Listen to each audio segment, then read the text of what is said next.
1939 मध्ये पेरू देशात एका गावात 5 वर्षांच्या मुलीला पोटात सूज आल्यामुळे डॉक्टरांकडे नेण्यात आलं। तिच्या आई वडिलांना अशी भीती वाटत होती की तिच्या पोटात असणारी ही गाठ ट्यूमरची असावी।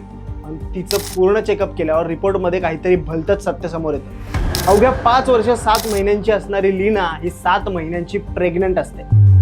ही धक्कादायक गोष्ट आपल्याला पचवायला थोडी जड जात असली तरी हे सत्य आहे। जगातील सर्वात लहान प्रेग्नेंट वुमन म्हणून ओळखल्या जाणाऱ्या लीना मार्सेल मेदिना यांची गोष्ट नेमकी काय? ती त्या बाळाला जन्म देते का? तिचं पुढचं आयुष्य नेमकं कसं होतं हे जाणून घेऊया या व्हिडिओच्या माध्यमातून। नमस्कार, तुम्ही पाहताय गाजावाजा।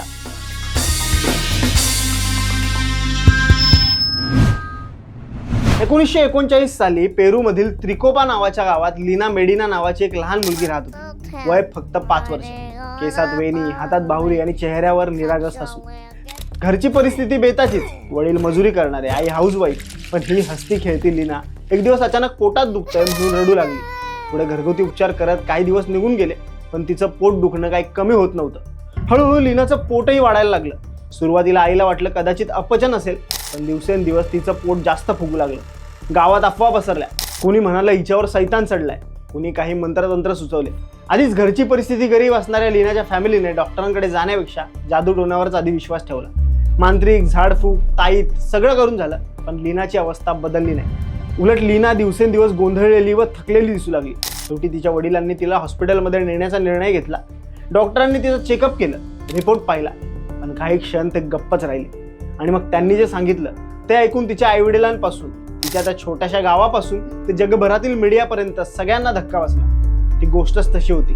लीना 7 महिन्यांची प्रेग्नंट होती। फक्त 5 वर्षांच्या मुलीच्या पोटात 7 महिन्यांचं बाळ वाढत होतं। यापेक्षा मोठी समस्या म्हणजे काय? या 5 वर्षाच्या चिमुकलीला एका बाळाला जन्म द्यायचा होता।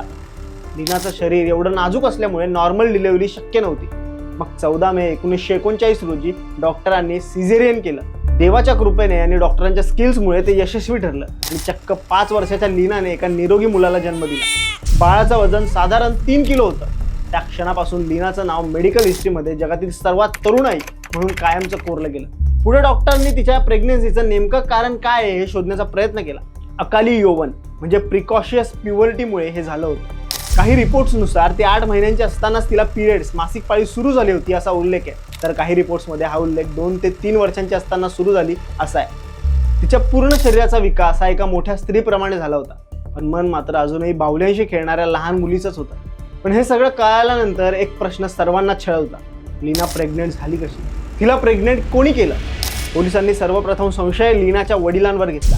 त्यांना अटकही केली, पण चौकशीत कोणताही ठोस पुरावा मिळाला नाही म्हणून त्यांना सोडलं। नंतर संशय तिच्या नातेवाईकांवर आणि घराजवळ काम करणाऱ्या एका माणसावरही गेला, पण या प्रकरणात कुणालाही दोषी ठरवता आलं नाही। लीनालाही डॉक्टरांनी, पोलिसांनी प्रेमाने, दबावाखाली वेगवेगळ्या पद्धतीने विचारलं, पण ती कधी स्पष्ट उत्तर देऊ शकली नाही। कदाचित तिला हे सगळं कळत नव्हतं, कदाचित ती फार घाबरली होती किंवा आणखी काही। तेव्हा DNA टेस्टिंग ही गोष्ट जगात अस्तित्वात नव्हती आणि त्यामुळेच हे रहस्य आजपर्यंत सुटलेलं नाही हे मात्र नक्की। पुढे तिच्या घरच्यांनी त्या मुलाचं नाव जेआरडो ठेवलं। तिची डिलिव्हरी करणाऱ्या डॉक्टरांच्या नावावरून हे नाव ठेवण्यात आलं होतं। हा जेआरडो मोठा होईपर्यंत घरातच वाढला। बरीच वर्ष त्याला असं सांगितलं गेलं की लीना त्याची मोठी बहीण आहे, पण तो 10 वर्षाचा झाला तेव्हा त्याला खरं सांगण्यात आलं। पुढे काही वर्षांनी 1972 मध्ये लीनाने लग्न केलं आणि तिला दुसरा मुलगाही झाला।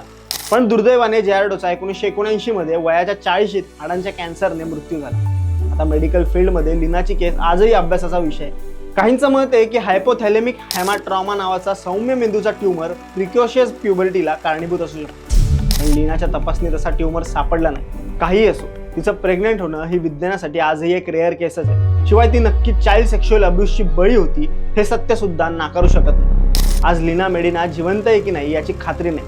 2000 नंतरच्या काही रिपोर्ट्सनुसार ती आपल्या कुटुंबासोबत लिमामध्ये शांत जीवन जगत होती। लीना मेडोनाची ही गोष्ट विज्ञानासाठी नक्कीच चमत्कार आहे, पण आपल्यासारख्या लोकांसाठी, समाजासाठी हा एक आरसा आहे। खरं तर विचार करण्यासारखी गोष्ट आहे एका लहान मुलीचं बालपण, तिची निरागसता, तिचं हक्काचं आयुष्य कोणीतरी हिरावून घेतलं।